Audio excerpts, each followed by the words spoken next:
الشيطان الرجيم. بسم الله الرحمن الرحيم. وإذ قال يوسف لأبيه يا أبت إني رأيت أحد عشر كوكبا والشمس والقمر رأيتهم لي ساجدين. صدق الله العظيم. وقال النبي صلى الله عليه وسلم: الحسد يأكل الحسنات. شفيعنا رسول الله صلى الله عليه وسلم. അല്ലാഹു സുബ്ഹാനഹു വ തആല നമ്മുടെ നമസ്കാരങ്ങൾ പൂർണ്ണമായും സ്വീകരിക്കുമാറാകട്ടെ. നമ്മൾ അല്ലാഹുവിന് വേണ്ടി ചെയ്ത സുജൂദുകൾ റബ്ബിന്റെ മുന്നിൽ ഏറ്റവും വലിയ മഹത്തായ ഒരു അമലാക്കി അല്ലാഹു പരിഗണിക്കുമാറാകട്ടെ. തുടർന്നുള്ള ജീവിതത്തിൽ ന്യൂനതകൾ വന്നുപോയാൽ അല്ലാഹു സുബ്ഹാനഹു വ തആല നാം ഓരോരുത്തർക്കും വിട്ടുപുറത്തും ആപാദ്യം അനുഗ്രഹിക്കുമാറാകട്ടെ. നമ്മുടെ എല്ലാ ബുദ്ധിമുട്ടുകളും പ്രയാസങ്ങളും അല്ലാഹു സുബ്ഹാനഹു വ തആല ഈ വിശുദ്ധമായ റമദാൻ മാസത്തിന്റെ ബറക്കത്ത് കൊണ്ട് സലാമത്തിലാക്കി അനുഗ്രഹിക്കുമാറാകട്ടെ. ആമീൻ യാ റബ്ബൽ ആലമീൻ. അല്ലാഹുവിന്റെ വിശുദ്ധമായ ഖുർആൻ, ആ ഖുർആനിൽ അല്ലാഹു സുബ്ഹാനഹു വ തആല ഓരോ പ്രവാചകന്മാരുടെ ചരിത്രങ്ങളും അത് ഗുണപാഠം ഉൾക്കൊള്ളാൻ വേണ്ടിയുള്ള ഒരുപാട് കഥകളും അല്ലാഹു സുബ്ഹാനഹു വ തആല വിശുദ്ധമായ ഖുർആനിൽ നമുക്ക് പറഞ്ഞു തരുന്നുണ്ട്. അഹ്സനുൽ ഖസസ് എന്ന് അല്ലാഹു തആല വിശേഷിപ്പിച്ച ഒരു ചരിത്രമാണ് മഹാനായ യൂസുഫ് നബി അലൈഹിസ്സലാമിന്റെ ചരിത്രം. മഹാനായ യൂസുഫ് നബി അലൈഹിസ്സലാം കുട്ടിയായിരുന്നപ്പോൾ തന്നെ ഒരു സ്വപ്നം കാണുകയും ആ സ്വപ്നം തന്റെ പിതാവായ യാക്കൂബ് നബിയോട് പറയുകയും ആ യാക്കൂബ് നബി അലൈഹിസ്സലാം മഹാനായ യൂസുഫ് നബിയോട് പറയുന്ന ഒരു സുന്ദരമായ ഒരു ചരിത്ര സംഭവം വിശുദ്ധമായ ഖുർആൻ നമുക്ക് പഠിപ്പിച്ചു തരുന്നുണ്ട്. യാക്കൂബ് നബിക്ക് ഏറ്റവും കൂടുതൽ ഇഷ്ടപ്പെട്ട രണ്ട് മക്കളായിരുന്നു, ഒന്ന് യൂസുഫ് നബി, ഒന്ന് ബിന്യാമിൻ. വളരെ താലോലിച്ച് വാത്സല്യത്തോടെ വളർത്തുന്നത് കണ്ട് മറ്റുള്ള സഹോദരങ്ങൾക്ക് യൂസുഫ് നബിയോട് അസൂയ വന്നു. നമുക്കെല്ലാവർക്കും ഉള്ളതുപോലെ നമ്മുടെ വാപ്പാക്ക് 3 മക്കളുണ്ടെങ്കിൽ ചിലപ്പോൾ ഏറ്റവും താഴ്ന്ന മൂന്നാമത്തെ മകനോട് നല്ല സ്നേഹവും വാത്സല്യം കാണിക്കുമ്പോൾ ബാക്കിയുള്ള മക്കൾക്കൊക്കെ ഒരു ചില അസൂയ തോന്നും, സ്വാഭാവികമായിട്ട് തോന്നും. പക്ഷേ ഇവിടത്തെ അസൂയ എന്ന് പറയുന്നത് വളരെ കടുത്തുപോയി. മഹാനായ യൂസുഫ് നബി അലൈഹിസ്സലാം കണ്ട സ്വപ്നം യാക്കൂബ് നബിയോട് പറയുന്നു. വിശുദ്ധമായ ഖുർആൻ എടുത്തു പറയുന്നു, വഇദ ഖാല യൂസുഫു ലി അബീഹി, മഹാനായ യൂസുഫ് നബി അലൈഹിസ്സലാം തന്റെ പിതാവിനോട് പറയുന്നു, യാ അബത്തി, എന്റെ പിതാവേ, ഇന്നി റഅയ്തു 11 കൗകബൻ, ഞാൻ 11 നക്ഷത്രങ്ങളെ സ്വപ്നം കണ്ടു. വശംസ വൽ ഖമറ, സൂര്യനെയും ചന്ദ്രനെയും ഞാൻ സ്വപ്നം കണ്ടു. ഏതവസ്ഥയിൽ? റഅയ്തുഹും ലി സാജിദീൻ, ഈ പറയപ്പെട്ട 11 നക്ഷത്രങ്ങളും സൂര്യനും ചന്ദ്രനും എനിക്ക് വേണ്ടി സുജൂദ് ചെയ്യുന്നതായി ഞാൻ സ്വപ്നം കണ്ടു എന്ന് മഹാനായ യൂസുഫ് നബി അലൈഹിസ്സലാം യാക്കൂബ് നബിയോട് പറയുമ്പോൾ വളരെ അറിവുള്ള വിജ്ഞാനമുള്ള മഹാനായ യാക്കൂബ് നബി അലൈഹിസ്സലാം ആ സ്വപ്നത്തിന്റെ വ്യാഖ്യാനം മനസ്സിലാക്കി.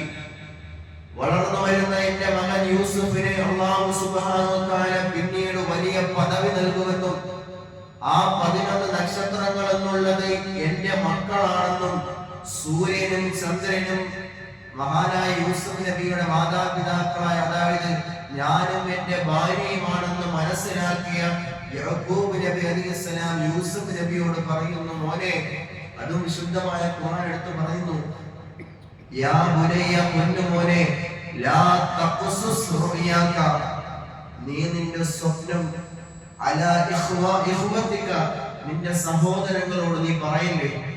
ഇതാണ് നമ്മൾ പഠിക്കേണ്ടത്. നമ്മുടെ ജീവിതത്തിൽ അല്ലാഹു എന്തെങ്കിലും അനുഗ്രഹമായി തരാൻ ഉദ്ദേശിക്കുകയോ തന്നതോട്ടുള്ള കാര്യങ്ങൾ മറ്റുള്ളവരോട് നമ്മൾ പറഞ്ഞു വിളമ്പി നടക്കരുത്. ഒരുപക്ഷെ അല്ലാഹു എനിക്ക് നൽകിയ അനുഗ്രഹം ഞാൻ പറയുന്ന ഒരാൾക്ക് നൽകപ്പെട്ടിട്ടില്ല എങ്കിൽ സ്വാഭാവികമായി നമ്മളോട് അസൂയ ഉണ്ടാവുകയും സമ്പത്തിന്റെ കാര്യത്തിലാണെങ്കിലും മറ്റ് ഏത് അവസ്ഥയിലാണെങ്കിലും നമ്മളോട് ശത്രുത വെച്ച് പുലർത്തുകയും നമ്മളെ തീരെ അങ്ങ് ഇല്ലാതാക്കാൻ പരിശ്രമിക്കുകയും ചെയ്യുന്ന ആ ഒരു അവസ്ഥയിൽ നിന്നും പിന്തിരിയാൻ വേണ്ടി വിശുദ്ധമായ ഖുർആൻ നമുക്ക് പഠിപ്പിച്ചു തരുന്നുണ്ട്. മഹാനായ യാക്കൂബ് നബി അലൈഹിസ്സലാം പിതാവിനോട് പറയുന്നു, ലാ തഖസുസ് റുയാക അലാ ഇഖ്വതിക, ഒന്നു മകനെ, നീ കണ്ട സ്വപ്നങ്ങൾ നിന്റെ സഹോദരങ്ങളോട് പോയി വിളമ്പരുത്. അങ്ങനെ നീ വിളമ്പിക്കഴിഞ്ഞാൽ ഫയകീദു ലക കൈദ, അവർ നിന്നെ നശിപ്പിക്കാൻ വേണ്ടി പരിശ്രമിക്കുമെന്ന് മഹാനായ യാക്കൂബ് നബി അലൈഹിസ്സലാം യൂസുഫ് നബിയോട് പറയുന്നു. അങ്ങനെ ദിവസങ്ങൾ കഴിയുന്നു. ആട് മേയ്ക്കുന്നതിന് വേണ്ടി യൂസുഫ് നബി അലൈഹിസ്സലാമിനെ കൂട്ടിയ സഹോദരങ്ങൾ പോകുന്നു. വാപ്പ നിർബന്ധിച്ച് പറഞ്ഞതാണ്, യൂസുഫിനെ കൊണ്ടുപോകല്ലേ, നിങ്ങൾ യൂസുഫിനെ കൊണ്ടുപോകല്ലേ എന്ന് മഹാനായ യാക്കൂബ് നബി അലൈഹിസ്സലാം എന്ന പിതാവ് തന്റെ മക്കളോട് പറയുന്നു. എന്നാലും വാപ്പയെ സോപ്പിട്ടുകൊണ്ട് യൂസുഫ് നബിയെ കൊണ്ട് അവർ യാത്ര തിരിക്കുന്നു. സഹോദരങ്ങൾക്കിടയിൽ ചർച്ച നടക്കുകയാണ്.